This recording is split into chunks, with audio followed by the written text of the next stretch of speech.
is my pleasure to welcome my friend and very talented Anna Farhan.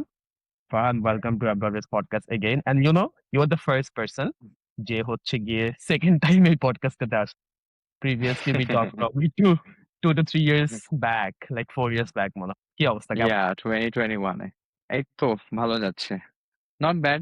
So, ওকে আলহামদুলিল্লাহ। হুম আজকে আমরা Erasmus নিয়ে অনেক কথাবার্তা বলবো শুরু থেকেই। Hmm, hmm, but hmm, hmm. First Farhan, আমি যদি হচ্ছে গিয়ে জাস্ট তোকে জিজ্ঞেস করি, মানে হু আর ইউ, লাইক তোর স্কুল কলেজ এন্ড কেমন করে আজকে এরাসমাসে যাওয়া হলো, একটু একটা যদি শর্ট ব্যাকগ্রাউন্ড দেওয়া যায়। Okay, so আমি মোহাম্মদ আনার Farhan. Currently, I'm doing Erasmus Mundus Joint Masters in Communication Engineering and Data Science. So আমার ফার্স্ট ইয়ার হচ্ছে আলতো ইউনিভার্সিটিতে, which is in Finland. So আমি কারেন্টলি এখন ফিনল্যান্ডে আছি। And if I talk about my undergraduate, so আমি আন্ডারগ্রাজুয়েট কমপ্লিট করি BRAC university থেকে কম্পিউটার সায়েন্সে। অ্যান্ড আমার কলেজ ছিল নটরডেম কলেজ, আমার স্কুল ছিল Saint Joseph higher secondary school. So ছোটবেলা থেকে অলওয়েজ ইচ্ছা ছিল যে বাইরে হয়তো পড়াশোনা করব, বাইরে একটা স্কলারশিপ নিয়ে পড়ালেখা করতে পারবো। সো ওইটারই আসলে ইচ্ছা থেকে আজকে এখানে আসা। অ্যান্ড আমার সেকেন্ড ইয়ার হবে ফ্রান্সে। So yeah, that's a brief introduction for me. Right, like very, very exciting. Today we will talk about Erasmus. So, as you already know, যে Farhan এখন Erasmus আছে, and he's one of our abroad mates. Farhan abroad mates এর mentor হিসেবে স্টুডেন্টদেরকে Erasmus নিয়ে mentorship provide, যে কোনো ধরনের কোয়েশ্চেন, যে কোনো ধরনের অ্যাপ্লিকেশন রিলেটেড কোয়েশ্চেন, একটা যেহেতু এরাসমাসে বারবার আসলে কান্ট্রি চেঞ্জ করতে, ওই মাইন্ডসেট শিফটিং গুলো অনেক বেশি ইম্পর্টেন্ট এই জায়গাটাতে। সো ফারহান এই জায়গাগুলোতে স্টুডেন্টদেরকে হেল্প করে এরাসমাসের অ্যাপ্লিকেশন রিলেটেড সবকিছু নিয়ে। বাট আজকে আমরা আসলে কথাবার্তা বলবো একদম এরাসমাস 101, এরাসমাস জিনিসটা আসলে কি, কিভাবে সবকিছু কাজ করে। সো আমার ফার্স্ট কোয়েশ্চেন আসলে ফারহানের কাছে এটাই থাকবে যে এরাসমাস মনিটর স্কলারশিপটা অ্যাকচুয়ালি কি, মানে এটার বেনিফিট গুলো কি, এটা জিনিসটা আসলে কি? ওকে, সো এরাসমাস মুন্ডাস স্কলারশিপটা অ্যাকচুয়ালি একটা মাস্টার্স স্কলারশিপ। এটা কোনো ব্যাচেলার্স বা পিএইচডি তে দেওয়া হয় না, অনলি মাস্টার্স লেভেলের স্কলারশিপটা প্রোভাইড করা হয়। অ্যান্ড এই স্কলারশিপটা actually funded by European Union. So পুরো ইউরোপিয়ান ইউনিয়নই হচ্ছে এই স্কলারশিপটা ফান্ড করে। অ্যান্ড বেনিফিট হচ্ছে এই স্কলারশিপের আন্ডারে যদি কোনোভাবে ফুল ফান্ডেড স্কলারশিপটা সিকিউর করা যায়, সেক্ষেত্রে আমার লিভিং এক্সপেন্সেস হিসাবে 1400 ইউরোস করে পার মান্থ আমাকে দিচ্ছে। দেন আমার টিউশন পুরো ওয়েভড হয়ে যাবে। দেন হচ্ছে আমাকে ইন্স্যুরেন্সটা আমাকে কভার করে দিচ্ছে ইউরোপিয়ান ইউনিয়ন থেকে। অ্যান্ড অলসো প্রত্যেক বছর একবার দেশে যাওয়ার জন্য ফ্লাইট ফেয়ারের কস্ট পর্যন্ত তারা বেয়ার করে থাকে। সো ওভারঅল প্রত্যেকটা জিনিসই যখন একটা অর্গানাইজেশন থেকে বেয়ার করে দেওয়া হয়, তখন কিন্তু এডুকেশনটা খুব বেশি ইজিয়ার হয়ে যায় আমাদের জন্য। লেটস সে অনেক ক্ষেত্রে কি হয়, অনেক দেশে আমরা চিন্তা করি যে হ্যাঁ, টিউশন ফি ওয়েভড হুম হয় না, সেক্ষেত্রে আমি কি করব? সেক্ষেত্রে হয়তো আমার কি করতে হচ্ছে, হ্যাঁ আমার হয়তো পার্ট টাইম জবস করতে হচ্ছে, সেক্ষেত্রে আমার হয়তো বা পড়ালেখার একটা ইম্প্যাক্ট পড়তেও পারে, নেগেটিভ ইম্প্যাক্ট। বাট সেক্ষেত্রে এরকম কোন একটা স্কলারশিপের ক্ষেত্রে এটাই বেনিফিট আসলে, যে আমাকে মান্থলি 1400 ইউরোস দিচ্ছে, which is like way more than what I need actually a month. So এই জন্য হুম হচ্ছে এই স্কলারশিপটা খুবই ভালো একটা স্টুডেন্টের জন্য যারা আসলে মাস্টার্স লেভেলে বাইরে মানে পড়ালেখা করতে যাচ্ছে। So this is basically Erasmus Mundus and very competitive scholarship, as অনেক বেশি টাকা প্রোভাইড করতেছে, অনেক বেশি ফি কভার করে মানে কভার হয়ে যাচ্ছে through this scholarship. So it is very competitive. And আরেকটা মজার বিষয় হচ্ছে এই স্কলারশিপের আন্ডারে যে একটা ইউনিভার্সিটিতে পড়বো সেই ইউনিভার্সিটি আমাদের স্কলারশিপ দিচ্ছে, এটা কিন্তু না। এই হুম স্কলারশিপের আন্ডারে আমাদের মাল্টিপল ইউনিভার্সিটির এক্সপেরিয়েন্স পাচ্ছি, মাল্টিপল কান্ট্রির এক্সপেরিয়েন্স পাচ্ছি, অ্যান্ড মাল্টিপল ডিগ্রিজ পাচ্ছি। সো বেসিক্যালি লেটস সে একটা ফর এক্সাম্পল আমার program communication engineering and data science Codas, এই প্রোগ্রামের আন্ডারে হচ্ছে ডিফারেন্ট ডিফারেন্ট অ্যাফিলিয়েটেড ইউনিভার্সিটিস থাকে। অ্যান্ড প্রত্যেকটা স্টুডেন্টকেই দুইটা ইউনিভার্সিটিতে তার মাস্টার্সটা কমপ্লিট করতে হয়। For me it's Aalto university in Finland and Grenoble INP in France. So আমার ফার্স্ট ইয়ার হবে ফিনল্যান্ডে, সেকেন্ড ইয়ার হবে ফ্রান্সে, অ্যান্ড আমি দুইটা ইউনিভার্সিটি থেকেই আমার দুইটা ডিগ্রি পাচ্ছি। সেম ভাবে এমন কিছু প্রোগ্রামস থাকে যেখানে হয়তো তিনটা ইউনিভার্সিটি থাকে বা চারটা ইউনিভার্সিটি থাকে। সো যদি চারটা ইউনিভার্সিটি থাকে তাহলে you get to have 4 degrees as well. And not only that, মাঝে, মাঝে হয়তো সামার যে ব্রেকটা থাকে তখন সামার স্কুল থাকে বা ইন্টারন্যাশনাল কনফারেন্স থাকে অ্যান্ড ওগুলোর ফিও কিন্তু ইউরোপিয়ান ইউনিয়নই কভার করে থাকে। So that's a very interesting scholarship I would say. Great, great. I think অনেকের জন্যই এইটা অনেকের জন্য না আসলে যে কেউই শুনবে তার জন্য একটা amazing experience. First of all Farhan will agree যে ইউরোপে এতগুলো দেশে একসাথে পড়তে পারা, এর সাথে সাথে হচ্ছে গিয়ে এতগুলো ডিগ্রির কথা যেটা ফারহান ইউ জাস্ট মেনশন। এর পাশাপাশি আহ দ্য অপরচুনিটি যেটা আসলে অনেক বেশি স্পেশাল সেটা হচ্ছে ট্রাভেল করা, এতগুলো জায়গাতে যাওয়া, এতগুলো নতুন নতুন জায়গা দেখা, নতুন নতুন কালচার দেখা। ফারহান, নেক্সট কোয়েশ্চেনটা খুবই personal. How do you decide যে you actually want apply for like ইয়ারপাস? কখন এই ডিসিশনটা আসলো অ্যান্ড কেমন করে আসলে ওই ডিসিশনটা মেক করা হলো? Because there's a lot of opportunity like other options like US, Canada, like in this part of hmm, the hmm, world hmm. Like Asia, Australia. So কেমন করে ইরাসমাসের ব্যাপারটা হচ্ছে গিয়ে মানে came to your mind? So Erasmus first যখন আমার মাথায় আসে, এটা যদি বলতে চাই আমার একটু ব্যাক স্টোরিতে যাওয়া লাগবে। সো আমি আমার আন্ডার গ্রাজুয়েট লাইফে আমি অনেক বিজনেস কম্পিটিশনস করতাম। সো বিজনেস কম্পিটিশনস এ দেখা যেত যে আমার কোনো একটা লজিক্যাল থিংকিং বা একটা যদি আমি সলিউশনে যেতাম, সেই সেই সলিউশনটা ব্যাকআপ করার জন্য আমার কোনো এক্সপার্টের কাছ থেকে ওপিনিয়ন নেওয়া লাগতো। সো একবার একটা কম্পিটিশনে এরকম একটা এক্সপার্টের ওপিনিয়ন নেওয়ার জন্য আমি একজন সিনিয়র ভাইয়ের কাছ থেকে একটা ভিডিও নেই অ্যান্ড সেই ভাইয়া ছিল এরাসমাস মুন্ডাস স্কলার। তো সেখান থেকে আমি অ্যাকচুয়ালি ফার্স্ট ইন্ট্রোডিউসড হই এই স্কলারশিপটার ব্যাপারে। সো সেই ভাই আমাকে বলে যে হ্যাঁ, উনি হচ্ছে মান্থলি এরকম 1400 ইউরোস পাচ্ছে। উনি মাল্টিপল ডিগ্রিস পাচ্ছে। So that actually got my mind যে হ্যাঁ, তাহলে তো স্কলারশিপটা বেশ ইন্টারেস্টিং। সো তখন থেকে আমি আসলে একটু ঘাটাঘাটি শুরু করি। আমি যদি আমার ইনিশিয়াল প্ল্যান বলি, আমার ইনিশিয়াল প্ল্যান ছিল ইউএসএ তে যাওয়ার। অ্যান্ড ইউএসএ তে যাওয়ার জন্য বা কানাডা, অস্ট্রেলিয়া যেখানে বলি না কেন আমরা ইউজুয়ালি যেখানে আমরা যেয়ে থাকি, সেটার জন্য সবারই যে প্ল্যান থাকে আমরা আগে গ্র্যাজুয়েট করব। গ্র্যাজুয়েশন শেষে আমি তারপরে হচ্ছে আমার ব্যাচেলর সার্টিফিকেট নিয়ে আমি হচ্ছে ইউএস, কানাডা অর অস্ট্রেলিয়া যেখানে ইচ্ছা আমি এপ্লাই করব। বাট আমি যখন আমার ফাইনাল ইয়ারে থাকি, আমার ফাইনাল ইয়ারে আমি জাস্ট চেক করতেছিলাম যে আচ্ছা ডিফারেন্ট ডিফারেন্ট স্কলারশিপ গুলো আমি একটু এক্সপ্লোর করি। ফর এক্সাম্পল জার্মানির দাত স্কলারশিপ, টার্কির ভার্সারি স্কলারশিপ। তো ওগুলা চেক করার সময় যখন আমি এরাসমাস মুন্ডাস নিয়ে ঘাটাঘাটি করি, তখন দেখলাম যে ফাইনাল ইয়ার স্টুডেন্টসরাও কিন্তু এপ্লাই করতে পারবে এরাসমাস মুন্ডাসে। ফর এক্সাম্পল এরাসমাস মুন্ডাসের স্কলারশিপের যেই ইউনিভার্সিটি গুলো ক্লাস স্টার্ট হয় সেপ্টেম্বর থেকে। So if a student can graduate by July of that year, সে কিন্তু ফাইনাল ইয়ারে থাকতেই অ্যাপ্লাই করতে পারবে। সো এটা যখন আমি দেখি তখন আমি ভাবলাম যে আচ্ছা ঠিক আছে, আমি তো ফাইনাল ইয়ারে আছি। So why not applying and like trying my shot. So আমি কি করি? সো ওই ডিসেম্বর মান্থ ছিল তখন। সো ডিসেম্বরে I gathered all the documents, I gave my IELTS and আমি হচ্ছে তখনই হচ্ছে প্রপারলি এপ্লাই করে ফেলি। কারণ আমার যেহেতু টার্গেট ছিল যে হ্যাঁ, আমি গ্র্যাজুয়েশনের পর ইউএস, কানাডা এপ্লাই করব। যেহেতু ফাইনাল ইয়ারে আমার এরাসমাস মুন্ডাস আছে, ওয়াই নট? সো সেখান থেকে আসলে আমার পার্সোনালি এপ্লাই করা অ্যান্ড আলহামদুলিল্লাহ I also got the scholarship. So আমার আসলে ওই অস্ট্রেলিয়া, কানাডা বা ইউএস এর দিক। সো ইয়া, এভাবেই আসলে আমি আরকি এরাসমাস মুন্ডাসে পরিচিত হই অ্যান্ড এভাবেই আসলে আমার আশা। Nice, nice, amazing. So Farhan, Erasmus মুন্ডাসের জন্য এরাসমাস মুন্ডাসের জিনিসটা কিন্তু মানে অনেক কনফিউজিং আই উড সে। কারণ it's hmm, a huge huge as scholarship, like multiple hmm, hmm, hmm, scholarship and অনেক রকমের পার্টিকুলার প্রোগ্রাম আছে। সো এই হুম, হুম, হুম, স্কলারশিপটার আন্ডারে। সো হুম, হুম, আমি হুম। ওই এই কমপ্লেক্স জিনিসটাকে একটু একটু করে ব্রেক ডাউন করার চেষ্টা করবো আমরা এই কনভারসেশনটা। So my first question is, একটা স্টুডেন্ট যদি এই স্কলারশিপটাতে পড়তে চায়, লাইক ও লাইক হাউ মেনি কান্ট্রিজ ও হচ্ছে কি ওখানে পড়ালেখা করার চান্স পাবে একটা পার্টিকুলার প্রোগ্রামে? এটা তো নিশ্চয়ই ডিফার করে, নাই right? Yeah, it differs program wise. আচ্ছা, সো লাইক ইউজুয়ালি কেমন থাকে যে এই স্কলারশিপটার জন্য মানে ওই প্রোগ্রামের ডিভিশনটা কিরকম? যেমন for you it's like two countries you already mention, like hmm, hmm, hmm, Finland and France. এই জিনিসটা হুম, হুম। কেমন করে কাজ করে? এই জিনিসটা অ্যাকচুয়ালি যেটা আমি বললাম প্রোগ্রাম ওয়াইজ কাজ করে। সো কিছু, কিছু প্রোগ্রামে দেখা যায় যে অ্যাফিলিয়েটেড ইউনিভার্সিটি অনেকগুলো থাকে। ফর এক্সাম্পল ৪ টা ইউনিভার্সিটি। তো তখন সেক্ষেত্রে কি হয়, আমার যদি ৪ টা ইউনিভার্সিটিতেই আমার কমপ্লিট করা লাগে, ম্যান্ডেটরি থাকে, সেক্ষেত্রে আমার কিন্তু ৪ টা কান্ট্রিতে আমার ট্রাভেল করা লাগতেছে ফর 4 ইন্ডিভিজুয়াল সেমেস্টার। আর হুম, হুম, এমন যদি হয়ে থাকে আমি যে প্রোগ্রামে আছি, আমার প্রোগ্রাম আছে ২ টা আ সো যারা এপ্লাই করতেছে they can expect minimum 2 countries and maximum like 4 and above কান্ট্রিজও হতে পারে। এটা ডিপেন্ড করে সোলি প্রোগ্রামের উপর। So yeah that brings the another question like আমি কি তখন ইউনিভার্সিটি ওয়াইজ এপ্লাই করব না কান্ট্রি ওয়াইজ এপ্লাই করব? সো এটাও অনেকের কোয়েশ্চেন থাকে আরকি।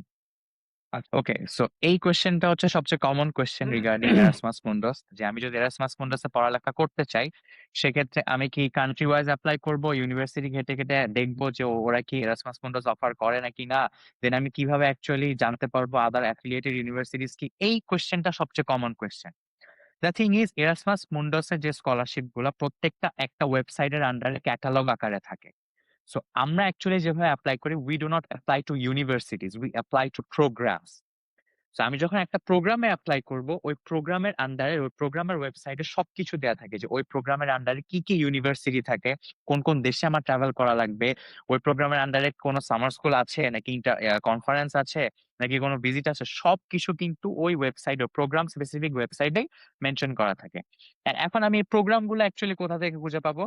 এটা খোঁজার জন্য হচ্ছে Erasmus Mundus joint masters catalogue বলে আরেকটা ওয়েবসাইট আছে। তো সেখানে যদি আমরা ভিজিট করি, সেখানে হচ্ছে প্রত্যেকটা প্রোগ্রামের লিস্ট আমরা পেয়ে যাই। অ্যান্ড সেখানে যদি আমরা লিস্টটা পেয়ে যাই, সেখান থেকে প্রত্যেকটা প্রোগ্রামের নাম সহ থাকে। তো যে প্রোগ্রামটা আমাদেরকে ইন্টারেস্ট করে বা আমাদের ব্যাকগ্রাউন্ডের সাথে ম্যাচ করে, ওই প্রোগ্রামে যদি আমি ক্লিক করি, দেখা যায় যে ওই প্রোগ্রামের ওয়েবসাইটটা খুলে যায় অ্যান্ড ওই প্রোগ্রামের ওয়েবসাইটে সব ডিটেলস দেওয়া থাকে যে আমি অ্যাপ্লিকেশনের জন্য আমার কি কি দরকার, আমার কোন কোন ইউনিভার্সিটি থাকবে, কোন কোন ইউনিভার্সিটি থেকে আমি কি কি এক্সপেক্ট করতে পারি, কোন ইউনিভার্সিটির স্পেশালাইজেশন কি। তো সেটা কিন্তু সব ওই প্রোগ্রামের আন্ডারেই মেনশন করা থাকে। সো ফর এক্সাম্পল আমি যদি একটা রিয়েল লাইফ এক্সাম্পল দেই, আমার প্রোগ্রামের নাম হচ্ছে Codas, short form of communication engineering and data science.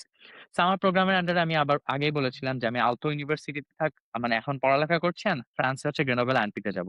So আমার কিন্তু আলতো ইউনিভার্সিটির ওয়েবসাইটে গিয়ে অ্যাপ্লাই করা লাগেনি। আমার কোডাসের যে ওয়েবসাইটটা, কোডাসের ওয়েবসাইটে গিয়ে কোডাসের অ্যাপ্লিকেশনে আমার অ্যাপ্লাই করা লেগেছিল। তো সেখান থেকে হচ্ছে অটোমেটিক আমার কিন্তু আলতোতে অ্যাডমিশন হয় এন্ড আমার গ্রেনোবেলও অ্যাডমিশন অলরেডি কনফার্ম। সো আমি সেকেন্ড ইয়ারে সেখানে যাব। So that's the main thing, আসলে আমার প্রোগ্রাম ওয়াইজ যেতে হবে। অ্যান্ড অলসো সবচেয়ে যে মজার ব্যাপারটা, সেই ওয়েবসাইটে আমি যদি চাই যে হ্যাঁ, আমি এই দেশের আন্ডারে কি কি প্রোগ্রাম আছে সেগুলো আমি সিলেক্ট করব, তো সেখানে কিন্তু ফিল্টার করার অপশন থাকে। আমি ফিল্টার করতে পারি আমার ডিপার্টমেন্ট ওয়াইজ, যে আমি সিএস রিলেটেড প্রোগ্রামগুলো দেখতে চাই। তো আমি যদি ফিল্টার করে ফেলি তাহলে আমার শুধু ওই প্রোগ্রামগুলো দেখাবে। ফর এক্সাম্পল আমি শুধু সুইডেন, ফিনল্যান্ড এন্ড ডেনমার্কেই থাকতে চাই, এর বাইরে আমি কোনো কান্ট্রিতে আসলে আমি আমার ডিগ্রিটা নিতে চাই না। সেক্ষেত্রে আমি যদি ওই ৩ টা কান্ট্রি সিলেক্ট করে দিই এন্ড ওই ৩ টা কান্ট্রির আন্ডারে আসলে কোন কোন প্রোগ্রাম গুলা থাকবে সেগুলো আমার চলে আসে। সো আমার কাছে ওই জিনিসটা কিন্তু এভেইলেবল যে আমি আসলে কান্ট্রি ওয়াইজ সিলেক্ট করে আসলে প্রোগ্রাম সিলেক্ট করব নাকি জাস্ট আমার ডিপার্টমেন্ট ওয়াইজ সিলেক্ট করব, ওইটাও কিন্তু আমার হাতে। বাট অ্যাকচুয়ালি যেটা করতে হয়, বাট আমার প্রোগ্রাম ওয়াইজ অ্যাকচুয়ালি আমাকে অ্যাপ্লিকেশনটা করতে হবে যে হ্যাঁ, এই প্রোগ্রামে এপ্লাই করতেছি and এই ইউনিভার্সিটিতে হচ্ছে আমাকে অটোমেটিক তারা অ্যাডমিশন দিয়ে দিবে। আচ্ছা। সো লাইক যদি হচ্ছে আমরা সাম আপ করি, খুবই simple one line sum up হচ্ছে ইউনিভার্সিটিতে সেপারেট ভাবে এপ্লাই করতে হয় না বা করা যায় না। ইউ জাস্ট নিড টু হ্যাঁ, হ্যাঁ, apply to particular Erasmus Mundus like joint masters এর আন্ডারে থাকা পার্টিকুলার একটা প্রোগ্রাম। লাইক ইউ নিড হ্যাঁ। টু চুজ যে কোন পার্টিকুলার প্রোগ্রামে আমি এপ্লাই করব। ওকে। সো আমি যদি Erasmus Mundus এ এপ্লাই করতে চাই, আমি কি মাল্টিপল প্রোগ্রামে একটা সেশনে এপ্লাই করতে পারবো? হ্যাঁ, আমরা চাইলে একই সেশনে মাল্টিপল প্রোগ্রামে এপ্লাই করতে পারবো। এন্ড ইট ইজ অ্যাডভাইস যে আমরা আসলে মাল্টিপল প্রোগ্রামে এপ্লাই করব। বিকজ এরাসমাস মুন্ডাস এর অ্যাকসেপ্টেন্স রেট খুবই লো। লাইক লেটস সে একটা প্রোগ্রামে এপ্লাই করে 2000 থেকে 2500, যার মধ্যে হচ্ছে এরাসমাস মুন্ডাস স্কলারশিপ দেয় 18 জনকে। So that's very competitive. So আমার রাইট। একটা প্রোগ্রামে যদি আমি এপ্লাই করি সেক্ষেত্রে কিন্তু আমার স্কলারশিপটা পাওয়ার চান্স খুবই কমে যাচ্ছে। বাট আমি যদি মাল্টিপল প্রোগ্রামস এ এপ্লাই করি সেক্ষেত্রে কিন্তু আমার চান্স আরো বেড়ে যাচ্ছে। আচ্ছা, একটা প্রোগ্রামে আসে এন্ড দ্যাট বিং সেড, এমন করলে হয় না। লেটস সে আমি কম্পিউটার সায়েন্স ব্যাকগ্রাউন্ডের, আমার কোনো এনভায়রনমেন্টাল সায়েন্স নিয়ে আমার কোনো নলেজ নাই বা আমার কোনো এক্সপেরিয়েন্স নাই। এখন আমি যদি আমার জাস্ট অ্যাপ্লিকেশন বা আমার চান্স বাড়ানোর জন্য আমি যদি এনভায়রনমেন্টাল সায়েন্স বা ইকোনমিক্স এর সাবজেক্ট গুলাতেও এপ্লাই করি, সেক্ষেত্রে কিন্তু আমার কোনো লাভ হচ্ছে না। বিকজ সেটা আমার ব্যাকগ্রাউন্ডে নেই বা আমার এক্সপেরিয়েন্সেই নাই। সো আমার ব্যাকগ্রাউন্ডের সাথে অ্যালাইন করে বা আমার এক্সপেরিয়েন্স এর সাথে আমার ইন্টারেস্টের সাথে অ্যালাইন করে এরকম প্রোগ্রামস গুলো যত পারি আমরা যদি এপ্লাই করে থাকি, সেক্ষেত্রে আমরা চান্স আরো বেড়ে যায়। রাইট। সো এরকম তার মানে হচ্ছে কোনো পার্টিকুলার মানে ক্যাপ নাই যে কেউ একজন শুধুমাত্র না। ২ টা প্রোগ্রামে এপ্লাই করতে পারবে বা ৩ টা প্রোগ্রামে এপ্লাই করতে পারবে। So you apply to 3 but a suggestion হচ্ছে নিজের প্রোফাইলের সাথে নিজের মেজরের সাথে মিলে এমন যতগুলা প্রোগ্রামে ইচ্ছা সবচেয়ে বেশি সংখ্যক প্রোগ্রামে অ্যাপ্লাই করা, রাইট? রাইট। ওকে। সো এখন ইউজুয়ালি মানে আই নো যে ওখানে মানে আমি জানি এখানে কোনো পার্টিকুলার নাম্বারস আছে নাকি, লাইক অ্যাকচুয়ালি টোটাল কয়টা প্রোগ্রাম আছে? Is it few hundreds? It's more than 100, I guess. I'm not sure. আমার একটু চেক করতে হবে। But yeah, there are a lot of programs and শুধু যে একই ডিপার্টমেন্টের আন্ডারে তা না, অনেক রকম ডিপার্টমেন্ট থাকতে পারে। For example economics, triple E, automation, computer science, environmental science, law. So অনেক রকমের ডিপার্টমেন্ট ওয়াইজ অনেক রকমের প্রোগ্রাম আছে। So yeah, there are a lot of programs. আচ্ছা। So Farhan, your background is in like computer science, right? And you're studying like communication and data science. So ah এরকম particularly কোন কোন এরিয়াতে স্কলারশিপটা expand করে? Like for example আমরা engineering এর জিনিসগুলো ইউ অলরেডি টক যে mechanical automation, you already studying in computer science, but for business student or for liberal student যারা হচ্ছে হিউম্যানিটিস থেকে পড়ে এসছে, like subjects like international relation or business subjects, এই এই জায়গাগুলোতে অ্যাকচুয়ালি অপশন গুলো কিরকম ফ্রম ইয়োর এক্সপেরিয়েন্স যখন uh, when you were researching? আমি যদি খুবই ফ্র্যাঙ্কলি কথা বলি বিজনেস স্টুডেন্টস যারা হচ্ছে শুধু বিজনেস লাইনে পড়ালেখা করে, সেক্ষেত্রে খুবই লিমিটেড বিজনেস লাইনে Mhm, এরাসমাস মুন্ডাসের প্রোগ্রাম খুবই limited. But if mhm, you want to pursue economics or subjects like that, সেক্ষেত্রে হয়তো কিছু প্রোগ্রামস থাকে। বাট আমি যখন রিসার্চ করেছিলাম, আমি ফাইন্যান্স বা accounting, marketing, financial technology related ছিল, বাট শুধু সোললি ফাইন্যান্স বা অ্যাকাউন্টিং বা মার্কেটিং এরকম কোনো প্রোগ্রামস আমি দেখি নাই। হয়তো মানে সামনে আসতে পারে, বাট এখন কারেন্টলি নাই। সো যারা হচ্ছে ইঞ্জিনিয়ারিং স্টুডেন্টস, তাদের জন্য আসলে অনেক রকমের ভ্যারাইটি থাকে প্রোগ্রামস এর, বা যারা হচ্ছে এনভায়রনমেন্টাল সায়েন্স রিলেটেড বা ল রিলেটেড, তাদের জন্য কিন্তু অনেক রকম প্রোগ্রামস থাকে। But unfortunately business related programs একটু কম এরাসমাস মুন্ডাসে। But still, like if you can show interest and তুমি যদি কোনোভাবে তোমার প্রজেক্টের এক্সপেরিয়েন্স, বা লেটস সে আমি এই সেক্টরে পড়ালেখা করি নাই, বাট এই সেক্টরে আমার জব ছিল বা আমার এক্সপেরিয়েন্স ছিল বা আমার প্রজেক্ট ছিল, সো ওই রেলেভেন্সটা যদি দেখানো যায়, তাহলে কিন্তু ওই প্রোগ্রামে অ্যাপ্লাই করা পসিবল, এন্ড ওই প্রোগ্রামেও চান্স থাকে। সো এই রেলেভেন্স ব্যাপারটা হচ্ছে খুবই ইম্পর্টেন্ট। রেলেভেন্স শো করতে হয় সামহাও। জাস্ট আমার কোনো রেলেভেন্স নাই, আমি একটা প্রোগ্রামে অ্যাপ্লাই করে ফেললাম, দ্যাট ডাজন্ট ওয়ার্ক। সো এই রেলেভেন্স জিনিসটা খুবই ম্যাটার করে আসলে। Nice, amazing. অলরাইট। তার মানে মোটামুটি সবাই এপ্লাই করতে পারবে। বিজনেস স্টুডেন্টদের জন্য হুম, অপরচুনিটি মানে সলিড বিজনেস সাবজেক্টে পড়াশোনা করার অপরচুনিটি একটুখানি কম, হুম, হুম, বাট আছে। এন্ড কেউ যদি একটুখানি হাইব্রিড কিছু পড়তে চায়, সে বিজনেস হুম, পড়লো, হুম, বাট সে হচ্ছে লাইক বিজনেস অ্যানালিটিক্স দিকে ফোকাস করতে চায়। সো রাইট, এরকম রাইট। পার্টিকুলার মানুষদের জন্য একটা মানে মনে হয় বেশ ভালো অপরচুনিটি। আচ্ছা Fahad, one curious question, you say যে তুমি যতগুলো ইচ্ছে প্রোগ্রামে অ্যাপ্লাই করো, লাইক 9টা 10টা প্রোগ্রামে অ্যাপ্লাই করো, So, আমি একটু অ্যাপ্লিকেশনটা নিয়ে জানতে চাই যে এটা কি আসলে রিয়েলিস্টিক্যালি 9টা বা 10টা programme, like you apply to 3 programmes, right? This is still a lot of hard work. মানে আমরা যারা এপ্লাই করেছি আমরা সবাই জানি যে বিদেশে এপ্লাই করা স্ট্র্যাটেজি প্লাস অনেক বেশি হার্ড ওয়ার্কের ব্যাপার। এই 9টা 10টা প্রোগ্রামে এপ্লাই করা কি আসলে যায়? মানে এখানে মানে রিয়েলিস্টিক্যালি কি পসিবল এই 10টা লোড মানে ম্যানেজ করা, নাকি এই 10টা অ্যাপ্লিকেশন অ্যাকচুয়ালি সেম জিনিসই, you just need to copy paste to different like web page? ব্যাপারটা কি? সো বেসিক্যালি ৯টা ১০টা প্রোগ্রামে এপ্লাই করা অফকোর্স ইজি কিছু না। That's very tough. কারণ একটা প্রোগ্রামের জন্য অ্যাপ্লিকেশন কেটার করে বানানো, দেন আরেকটা প্রোগ্রামের জন্য কেটার করে বানানো, that's very difficult task. But I would say, যেহেতু এরাসমাস মুন্ডাসের অ্যাপ্লিকেশন শুরু হয় সেপ্টেম্বর থেকে জানুয়ারি বা ফেব্রুয়ারি পর্যন্ত ডেডলাইনস থাকে। So if I can start earlier, আমি লেটস সে আমি হচ্ছে 2028 এ শুরু করতে চাই। সো আমাকে অ্যাপ্লাই করতে হবে 2027 এ। রাইট? 2027 এর সেপ্টেম্বর বা অক্টোবরে আমি এপ্লাই করব। হোয়াট হুম, ইফ হুম। আমি 2027 এর জানুয়ারি থেকে আমার প্রিপারেশন নেওয়া স্টার্ট করি? তাইলে কিন্তু সেক্ষেত্রে আমার জন্য টাস্কটা আরো ইজিয়ার হয়ে যায়। যে আমি অনেক লম্বা একটা টাইম পাচ্ছি। আমি অলরেডি প্রোগ্রাম নিয়ে জানি। আমি অলরেডি ঘেঁটে ফেলছি প্রোগ্রামগুলাতে কি আছে। So I get like 6 to 7 months to prepare myself. So ওইভাবে যদি আমি মেন্টালিটি সেট করে রাখি, সেক্ষেত্রে আমার মনে হয় ৯টা ১০টা প্রোগ্রামে এপ্লাই করাও খুব একটা কঠিন কিছু হবে না।